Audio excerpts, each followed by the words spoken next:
Komite Nasional Keselamatan Transportasi atau KNKT mengungkap insiden pilot dan kopilot Batik Air tertidur saat menerbangkan pesawat Airbus A320 rute Kendari Jakarta pada 25 Januari 2024. Pilot tertidur selama 28 menit.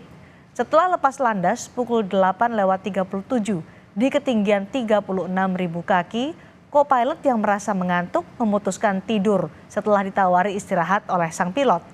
Pilot kemudian mengambil alih tugas kopilot. Sekitar pukul 8:43 pagi, pilot masih melakukan kontak awal dengan pengatur lalu lintas udara Jakarta. 1 menit setelahnya, pilot tertidur. Setelah pilot tertidur sekitar 28 menit, ia terbangun dan menyadari bahwa pesawat tidak berada di jalur yang benar, yakni menyasar di sekitar langit Cianjur, Sukabumi, Jawa Barat.